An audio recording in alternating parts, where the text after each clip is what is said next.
여호와여, 나는 가난하고 궁핍하오니 주의 귀를 기울여 내게 응답하소서. 나는 경건하오니 내 영혼을 보존하소서. 내 주 하나님이여, 주를 의지하는 종을 구원하소서. 주여, 내게 은혜를 베푸소서. 내가 종일 주께 부르짖나이다. 주여, 내 영혼이 주를 우러러보니 주여, 내 영혼을 기쁘게 하소서.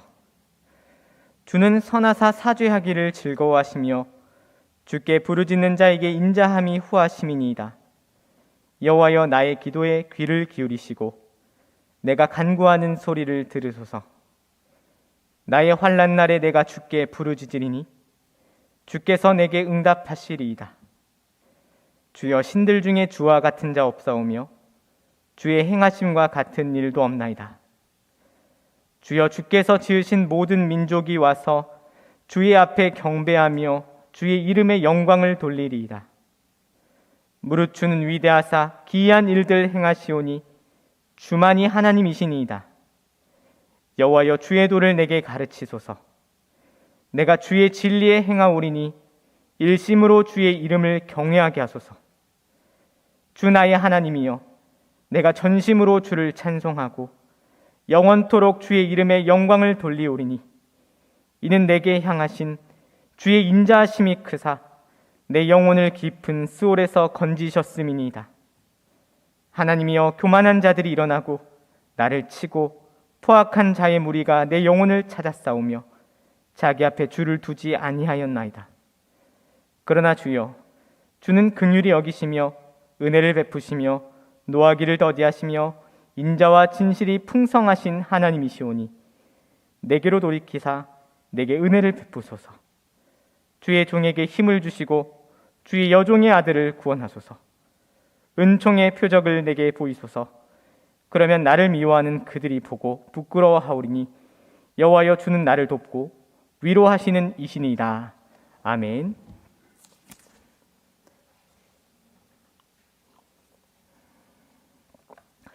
오늘 말씀은 은총의 표적을 내게 보이소서라는 제목으로 우리 하나님의 말씀을 함께 나누고자 합니다. 오늘 시편 86편을 통해서 여러분은 저와 또 우리 함께 하나님의 말씀 안에서 우리 주의 성령이 이끄시는 진리 안에서 기도가 무엇이고 기도를 어떻게 어떠한 시선 속에서 이루어야 하는가를 생각해 보겠습니다. 특별히 신자의 기도, 주를 믿는 자, 주의 백성임을 잊지 않는 자, 그 정체성 속에서 오늘도 하나님께 간구하는 자가 어떤 상황 속에서 기도하는지, 그리고 그 기도의 근거는 무엇인지, 그리고 기도하는 가운데 시선은 어디를 향하는지, 그래서 이 모든 일을 어떻게 깨닫고 알게 되는지를 살펴보겠습니다. 그래서 먼저는 신자가 기도하는 상황에 대해서 생각해보고, 그리고 신자가 기도하는 근거에 대해서 생각해보며, 신자가 기도하는 시선에 대해서 생각해보므로 이 모든 일을 조망하는 것으로 오늘 말씀을 나누어 보려고 합니다.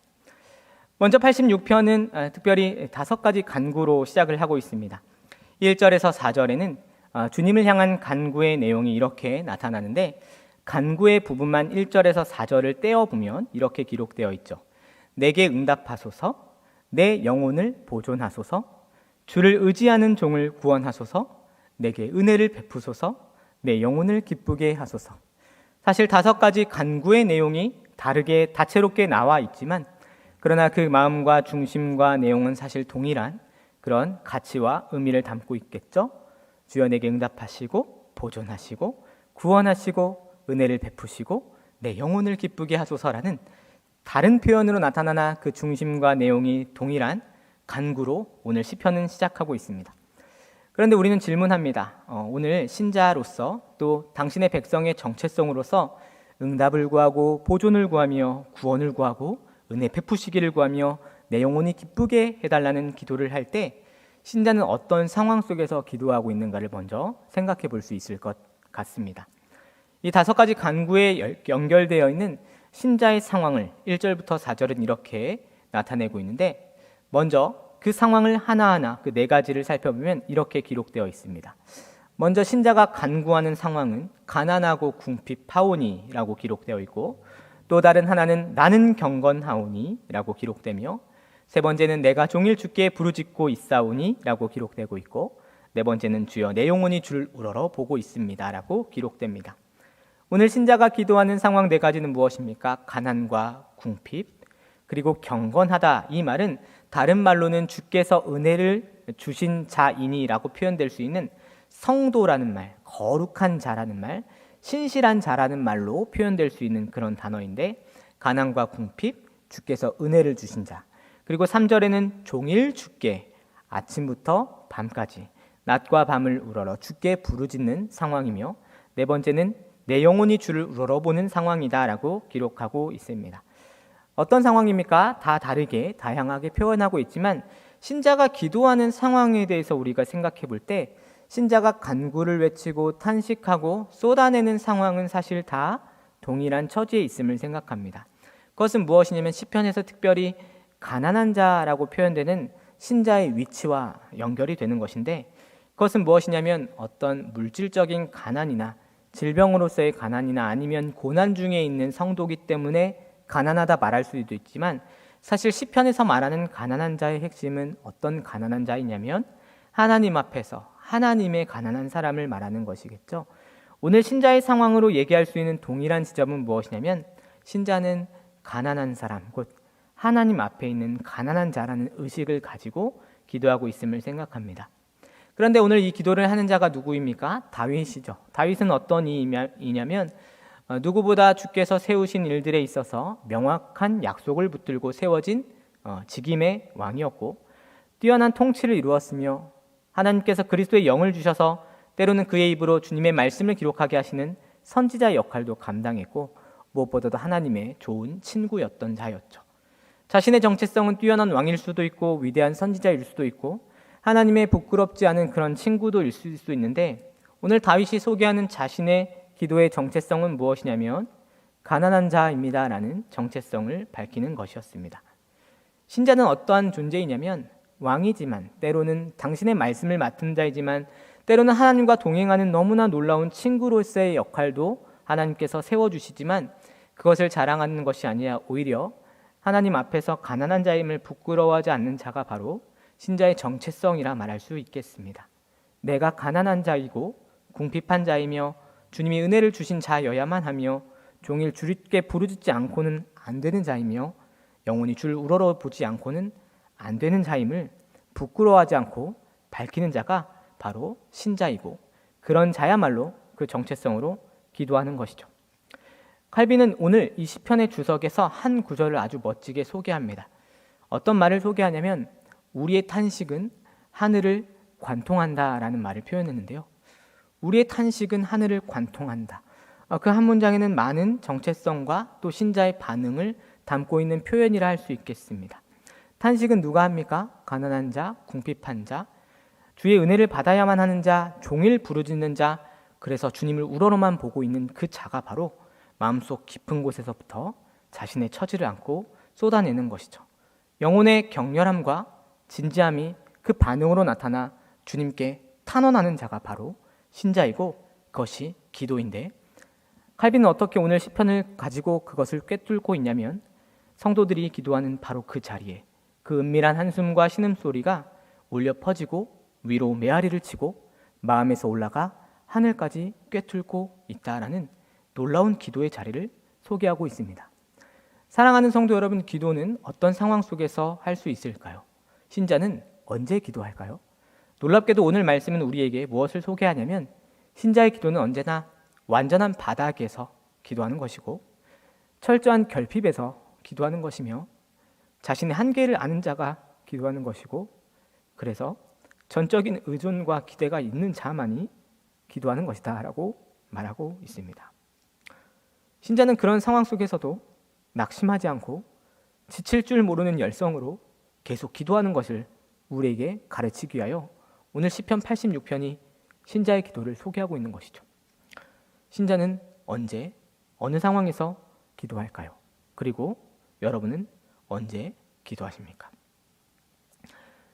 때론 연말이 다가오면 어떤 생각을 하곤 하냐면 철저한 무력감, 그리고 무언가 하나도 내 힘으로 성취한 것이 없다고 여겨지는 어떤 자책, 여러 가지 원치 않은 일들을 내 힘으로 자행했던 여러 가지 결과들, 관계들, 그리고 어떠한 성취나 열매도 내세울 것이 없는데 주를 기다려야 하는 하루하루의 그런 대강절의 자리를 생각해 볼 때마다 주님이 오심을 늘 기억하는 그 시기가 때로는 아주 기쁘기도 하지만 내 철저한 바닥을 확인할 때마다 이 12월이 조금은 외롭고 힘들고 지치기도 한 것 같습니다. 근데 감사한 것은 무엇이냐면 바로 신자는 그때의 말로 기도한다는 것이죠. 여러분, 완전한 바닥을 경험해 본 적 있으십니까? 철저한 결핍과 한계를 경험해 본 적 있으십니까? 그래서 전적인 의존과 기대를 해야 되는데 사람에게는 그것을 기대할 것이 없음을 확인한 때가 있으십니까? 그때 여러분이 가지는 신실과 충성을 누구에게 나타내시겠습니까? 오늘 시편 86편은 바로 그 대상을 분명히 인지하며 하나님을 향하고 있다는 것이죠. 신자는 언제 기도하냐면 바닥일 때 기도하는 것입니다. 그럼 오늘 그 간구의 근거는 무엇일까 우리는 생각을 해보아야겠습니다. 신자는 철저한 핍절, 한계, 바닥에서 전적인 의존과 기대를 가지고 기도하는데 어떻게, 왜 기도할 수 있을까? 어떠한 기대를 가지고, 근거를 가지고 기대할 수 있는가 생각해 볼 때 오늘 말씀은 신자가 인식하는 하나님에 대한 지식을 이렇게 소개합니다. 5절, 13절, 15절 말씀인데 제가 한번 읽어보겠습니다. 5절 말씀, 주는 선하사 사죄하기를 즐거워하시며 주께 부르짖는 자에게 인자함이 후하심이니이다. 13절, 이는 내게 향하신 주의 인자하심이 크사 내 영혼을 깊은 수월에서 건지셨음이니이다. 15절, 그러나 주여 주는 긍휼히 여기시며 은혜를 베푸시며 노하기를 더디하시며 인자와 진실이 풍성하신 하나님이시다 라고 고백합니다. 오늘 특별히 86편은 하나님께 기도하고 그분을 향한 지식을 드러낼 때 시인이 고백하고 있는 간구의 많은 부분은 하나님의 속성과 성품으로 가득 채워주고 있음을 여러분 기억해야겠습니다. 특별히 하나님을 소개하는 지식은 어떤 것입니까? 주님이 선하시다, 좋으시다, 토부, 세상 그 어떤 것과도 비교할 수 없는 좋음과 선하심이 하나님께 있다는 것을 분명히 하고 있고, 사죄하기를 즐거워하신다. 감히 주님은 관대하시고 기꺼이 용서하시며 우리 죄를 사유하시는 분이다라고 이야기하고 있으며, 주님의 인자하심, 헤세드가 크시고 끝이 없으셔서 은혜를 베푸신다 노래하고 있으며, 긍휼히 여기신다, 자비롭고 인정이 많아서 노하기를 더디하시는 분이라는 사실을 분명히 노래하고 있습니다. 여러분, 우리는 하나님을 아는 지식에서 놀라운 차원의 한 지점을 이곳에서 발견해야겠습니다. 여러분은 기도의 근거를 어디에 두십니까? 오늘 신자가 노래하는 그 기도 안에서 하나님을 아는 지식이 얼마나 놀라운 차원으로 승화되고 있는지를 여러분은 확인하셔야겠습니다. 하나님은 어떤 분이십니까? 때로는 전능하신 분이시고 세상을 창조하셨으며 사람이 가까이 가지 못할 빛에 거하시고 우리 주님 때로는 악의를 심판하실 수 있는 분이시며 세상 온 땅을 주관하실 뿐만 아니라 역사를 통치하시는 분이셔서 그분 앞에 어떤 피조물도 감히 자신의 권리를 주장할 수 없는 그런 하나님입니다. 그런데 오늘 신자는 어떠한 지식을 가지고 하나님께 기도하며 나아갑니까? 그런데 그 하나님이 선하시고 사죄하기를 즐거워하시고 인자하심이 크시고 후하실 뿐만 아니라 긍휼히 여기시고 은혜를 베푸시고 노하기를 터지하시고 인자와 진실이 풍성하셔서 감히 주님께 나아가는 자를 받아주시고 인정하신다는 그런 하나님을 아는 지식으로 주님께 기도하는 것이죠. 여러분, 하나님을 안다는 지식이 신자에게는 바로 이렇게 놀라운 차원으로 승화되어 있음을 여러분은 먼저 기억하셔야겠습니다. 여러분에게 하나님은 어떤 분이십니까? 하나님께서 성령 안에 여러분의 믿음을 깨우셔서 그 하나님을 이해하고 받아들이게 하실 때에는 참 놀랍게도 언약을 빌미로, 언약을 근거로 그 신실한 사랑을 깨닫게 하사 그 영원한 것에 기초하시는 하나님의 용서와 은혜와 긍휼과 오래 참음을 바라보게 하시는 것이죠. 신자의 상황은 앞서 참된 결핍과 한계와 무력감 뿐만 아니라 이후에 나타날 대적들과 환난들과 고난 가운데 있다 하더라도, 그것이 어떤 상황이 있다 하더라도, 그래서 그 낮은 자리가 차마 도저히 일어설 수 없다고 여겨지는 그런 자리에서도 신자는 놀랍게도 하나님을 아는 지식을 그 성품과 속성에 대하여 나를 받으실 수 있는 분, 언약의 사랑을 충실하게 베푸시는 분, 그래서 낮은 자리에서도 감히 하늘을 바라볼 수 있게 하시는 그런 하나님을 아는 지식 속에서 기도할 수 있다는 걸 오늘 발견하게 되는 것이죠. 여러분, 하나님을 아는 지식이 얼마나 중요한지 아십니까? 신자에게 주시는 믿음이라는 선물이 얼마나 놀라운지 아십니까? 그것을 아는 자만이 바닥에서 기도할 수 있는 것입니다. 그래서 칼빈이 그래서 하나님을 아는 지식을 그렇게 중요하게 여긴 것 같습니다. 진정한 경건은 어느 때에만 나올 수 있냐면 이것은 믿음과 동일한 말인데, 진정한 경건이라는 것은 하나님의 심판을 두려워하는 걸 경건이라 말하지 아니하였습니다. 칼빈이 이야기하는 진정한 경건, 하나님을 아는 지식은 어떤 것이냐면 하나님의 심판을 피할 수가 없어서 두려워져 있는 그것을 경외라 말하지 아니하고 하나님을 받아들이는데 그 하나님을 아버지로서 감히 사랑할 수 있게 되는 지식이고, 감히 두려워할 뿐만 아니라 경외하지만 그러나 주님의 의로우심을 받아들이며 주님께 거역하는 걸 죽음보다 무서워하는 그런 신실한 사랑을 담은 감정이다. 그래서 두려움과 사랑이 결합된 것이 바로 진정한 경건이라 말하였습니다. 오늘 신자의 기도, 다윗의 기도가 놀라운 것은 감히 그 하나님이 나의 죄를 사유하시고 나의 바닥을 지켜보시며 긍휼히 여기셔서 당신의 햇새들을 거두지 아니하시는 바로 그런 하나님입니다라는 분명한 지식과 믿음으로 하나님께 달려갔던 것이죠. 사랑하는 성도 여러분, 여러분이 아무리 처절한 바닥 속에 있다 하더라도 여러분은 기도할 수 있습니다. 나의 요소나 자리와 가난과 궁핍 가운데 있는 처지라 하더라도 여러분은 기도할 수 있습니다. 믿음과 지식이 우리를 승화시켜서 하나님이 감히 우리를 사랑하시고 그 언약 안에 우리를 버리지 아니하시며 아무리 못나고 무력하다 하더라도 주님께 탄식하는 그 탄식을 하늘을 꿰뚫도록 받아들여 주시는 분이라는 사실을 깨달을 때 그 지식과 믿음은 여러분으로 하여금 기도하게 할 것입니다. 그런데 여전히 그 기도 속에서도 신자의 괴로움을 감추지 않는 것이 오늘 86편의 내용이겠습니다. 오늘 다윗은 자신의 기도 속에서도 자신이 당한 처지가 얼마나 힘들고 어려운지를 하나님 앞에 숨기지 않고 이야기하고 있습니다. 그것이 오늘 특별히 사랑의 확증을 구하는, 은총의 표적을 구하는 다윗의 기도의 연약함이 드러나는 장면일 수 있겠는데, 14절과 16절과 17절은 바로 그러한 다윗이 자신의 처지를 하나도 숨기고 있지 않음을 우리에게 드러내고 있습니다. 14절, 16절, 17절의 말씀입니다. 하나님이여, 교만한 자들이 일어나 나를 치고 포악한 자의 무리가 내 영혼을 찾아 싸우며 자기 앞에 줄을 두지 아니하였나이다. 16절 말씀, 내게로 돌이키사 내게 은혜를 베푸소서. 주의 종에게 힘을 주시고 주의 여종의 아들을 구원하소서. 17절, 은총의 표적을 내게 보이소서. 그러면 나를 미워하는 그들이 보고 부끄러워하오리니 여호와여, 주는 나를 돕고 위로하시는 이신이다 라고 기록됩니다. 다윗은 자신의 기도의 상황을 가난에서 찾고 자신의 기도의 근거를 하나님의 속성과 성품에 두지만 그러나 자신이 처한 환경과 상황을 숨기지 않고 아뢰고 있습니다. 그 상황은 무엇입니까? 하나님, 그럼에도 불구하고 교만한 자들이 일어나 나를 치려고 하고 포악한 자의 무리가 내 영혼을 찾고 있으며 대적들이 나를 둘러싸고 있습니다. 그들은 주의 이름을 모욕하는 일을 두려워하지 않으며 자기 앞에 주를 전혀 생각하지 않습니다. 그들은 무엇이라 말하냐면 조소와 조롱을 숨기지 않은 채 내 처지와 상황을 조롱하며 오히려 주의 명예를 더럽히고 있습니다라고 기도합니다. 그렇게 연약해진 상황과 생활 속에서 오늘 다윗은 무엇을 구하냐면, 주여 내게 은혜를 베푸시고 무엇보다도 은총의 표적을 내게 보여주십시오. 은총의 표적을 내게 보여주십시오 라고 기도합니다. 주님이 나를 여전히 사랑하고 있다는 증거를 내게 보여주시고 주님이 인자와 성실을 내게서 거두지 않고 있다는 표적과 증거를 내게 보여주십시오라고 기도하는 것이죠.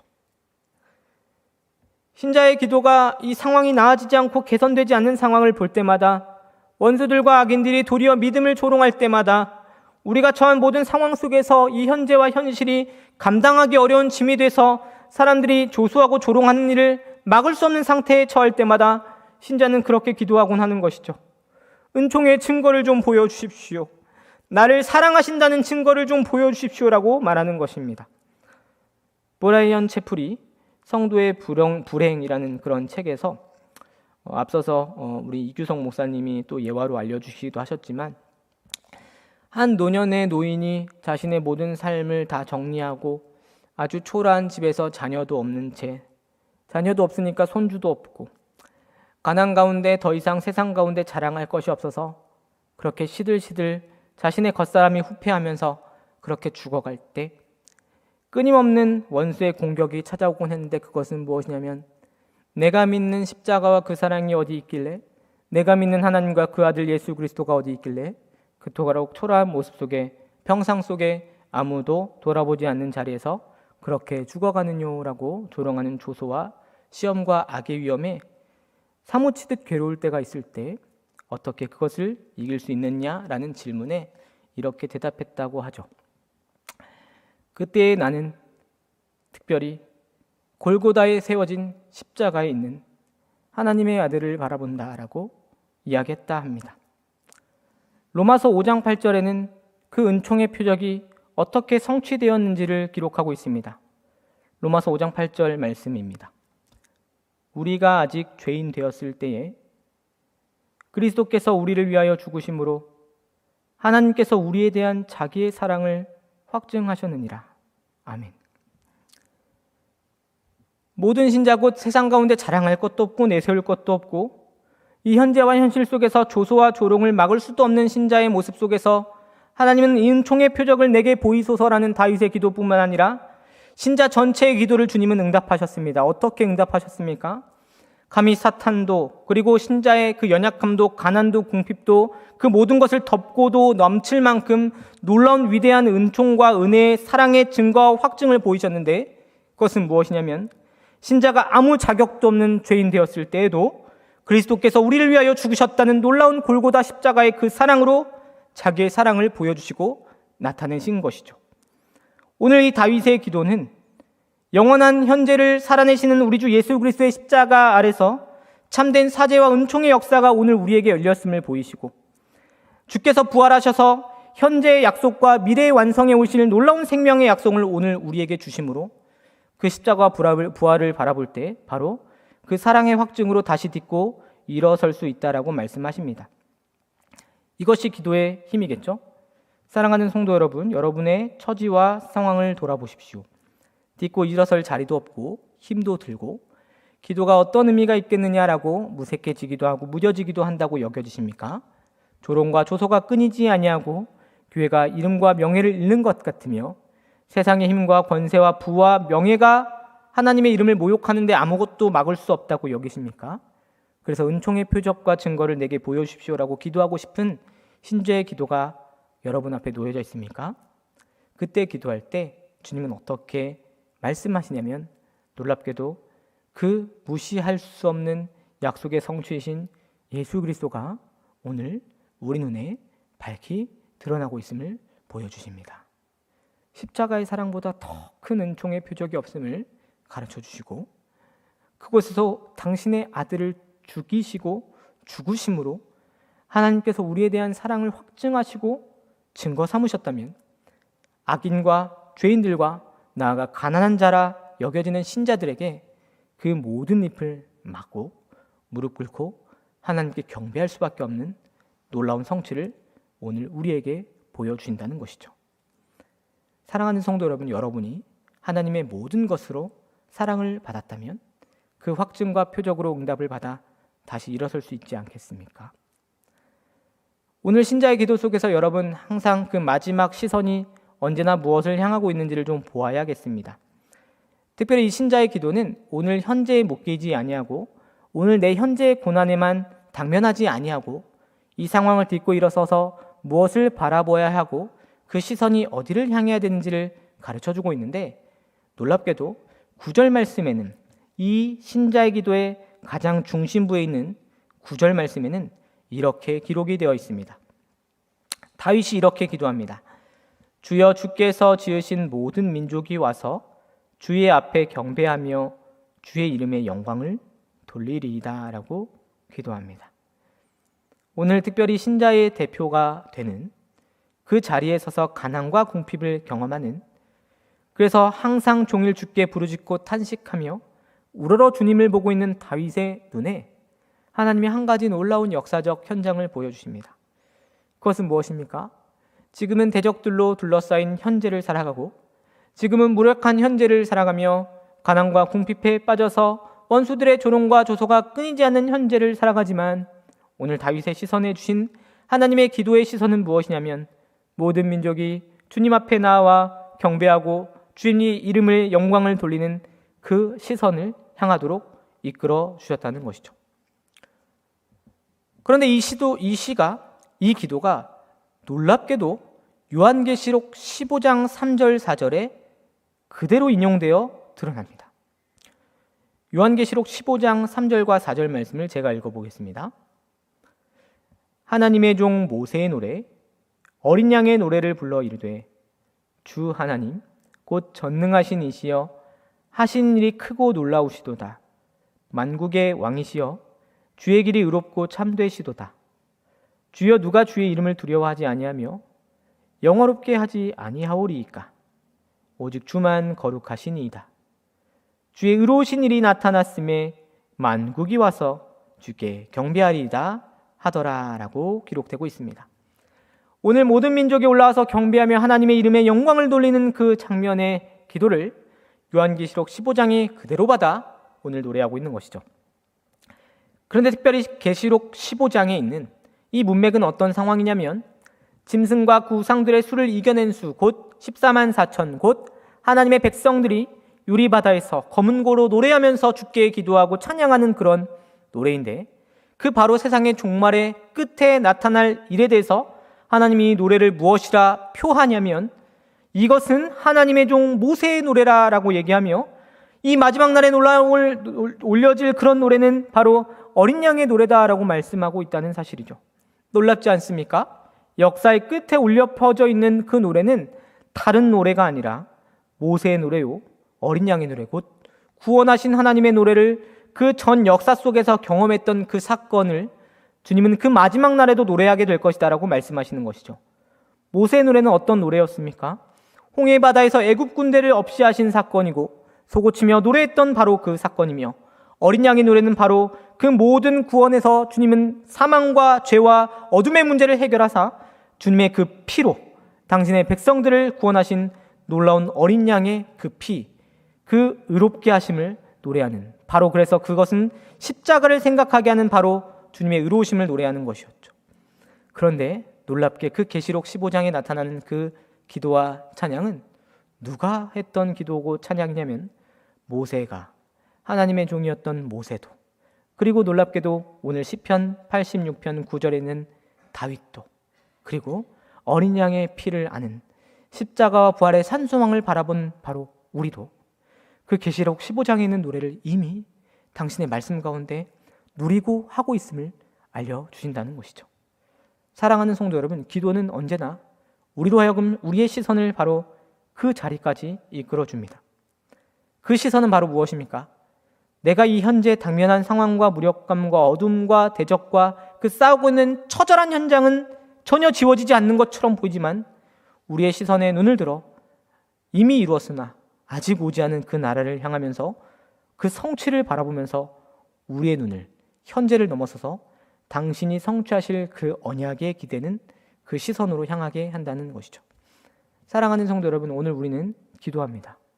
때로는 내 상황이 가난하고 궁핍하고 탄식해서 하늘을 향하여 부르짖는 일 외에밖에는 할 것이 없는 바로 그 자리에서 하나님의 속성과 성품을 근거로 삼아 기도하면서 그렇게 주님 앞에 기도하는데, 언제나 그 시선은 오늘뿐만이 아니라 그것을 넘어서서 과거와 오늘과 미래를 다 조망하셔서 영원한 현재를 당신의 언약 가운데 이끌고 계시는 그 하나님의 언약의 성취의 그 날을 바라보면서 기도하는 것이죠. 때로는 내 현재가 전혀 개선되지 않다고 여겨지십니까? 원수의 조롱과 조소가 여전히 나를 괴롭게 하고 그래야 내 처지가 참으로 비탄에 빠지는 처지에 혹시 경험하십니까? 나아가 아무것도 변하지 않는 현재를 사는 것 같아서 괴로우십니까? 바로 다윗이 그런 대적의 한복판 안에서 무엇을 바라보았냐면, 모든 민족이 주님 앞에 경배할 그날을 바라봅니다 라고 기도하는 것이었습니다. 이 모든 일을 어떻게 수행할 수 있을까? 여러분 곰곰이 생각해 보아야겠습니다. 어떻게 일이 가능할까? 신자는 어떻게 이렇게 다시 설 수 있을까? 우리의 눈과 시선이 어떻게 그 방향과 그 자리까지 나아갈 수 있을까 생각할 때 오늘 11절 말씀에 그 비밀과 능력과 근거가 바로 나타납니다. 여러분 11절 말씀을 유념하여 보시면서 여러분의 신앙의 기준으로 잘 삼으시길 바랍니다. 11절 말씀을 제가 읽어보겠습니다. 여호와여 주의 도를 내게 가르치소서. 내가 주의 진리에 행하오리니 일심으로 주의 이름을 경외하게 하소서. 아멘. 오늘 신자의 그 모든 시선과 기도의 상황과 근거를 다 초월하고도 이해할 수 있는 놀라운 비밀의 근거가 바로 어디에 있냐면 다윗은 언제나 주의 도를 내게 깨닫게 하시고 주의 진리를 가르쳐 달라는 기도를 우리에게 가르쳐주고 놓치지 않고 빼놓지 않고 말하고 있다는 사실을 알게 되는 것이죠. 신자가 어찌 이렇게 기도할 수 있는가 생각할 때 여러분 정말로 진지하게 정말로 열심으로 정말로 정직하게 하나님께 이렇게 기도해야 함을 여러분 분명히 아시기 바랍니다. 그 정직히 진중하게 기도해야 될 내용은 무엇이냐면 주여 일평생 내가 하나님을 아는 그 지식과 도를 위해서 그 진리를 위해서 당신의 말씀을 정말로 진실로 사랑하고 품되 주께서 성령으로 그 진리와 도와 말씀을 깨닫게 하여 주므로 그 이름에 합당한 경외와 영광을 돌리게 하게 해달라는 기도를 우리 하나님 앞에 해야 되는 것이죠. 여러분 일평생 당신의 말씀으로 우리 하나님을 아는 지식을 가지고 우리 주님을 만나지 못하고 인생의 여정을 마치신다면 그보다 더 불행한 신자의 삶은 없다는 사실을 여러분 분명히 깨달으시고 진지한 열심과 진중한 각성을 통해서 주님의 도를 내게 일평생 이 시점과 오늘에 깨닫게 하시고 주의 진리를 가르쳐 주시고 일심으로 그 지식 안에 주님의 이름을 경외하게 해달라고 정말로 부단히 기도해야 될 줄 믿습니다.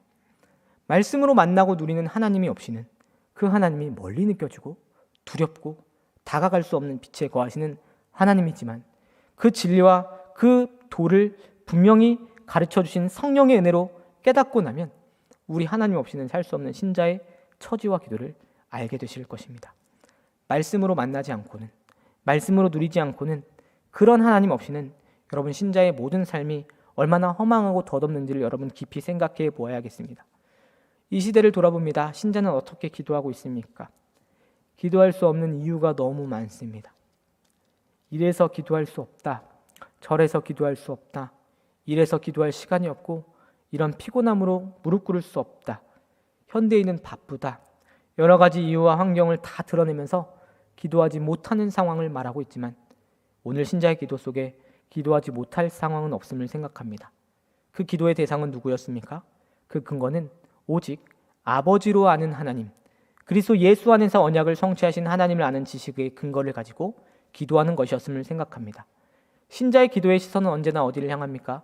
과거도 힘들었고 오늘도 힘이 들지만 그러나 주님이 언약을 성취하실 그날에 시선을 고정하면서 다시 딛고 일어서는 것입니다.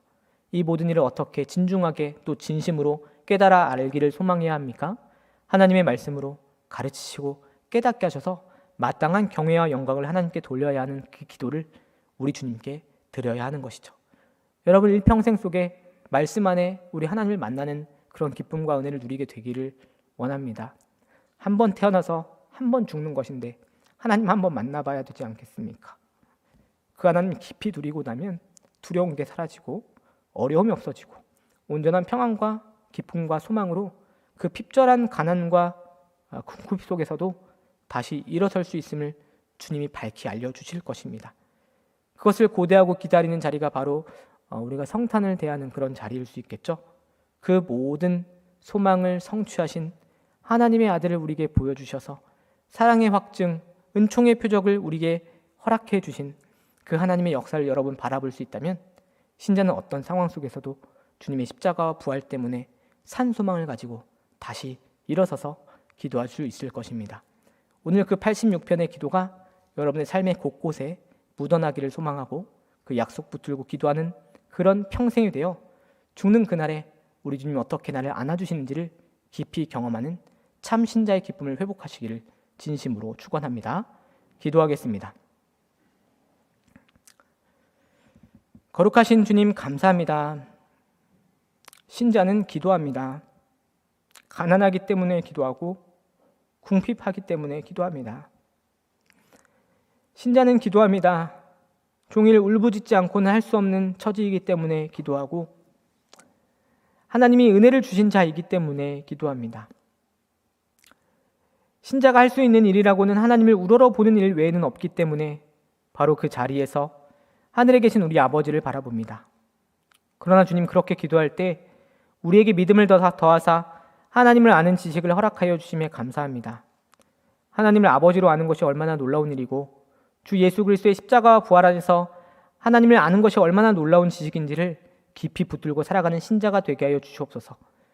때론 나의 과거 때문에, 나의 현재 때문에 그것이 너무 괴로워서 아무것도 보지 못할 때 우리의 눈을 들어 우리의 시선이 모든 민족이 주님 앞에 경배하는 그날을 바라보며 시선을 향하고 기도할 수 있는 은혜와 능력을 허락하여 주시옵소서.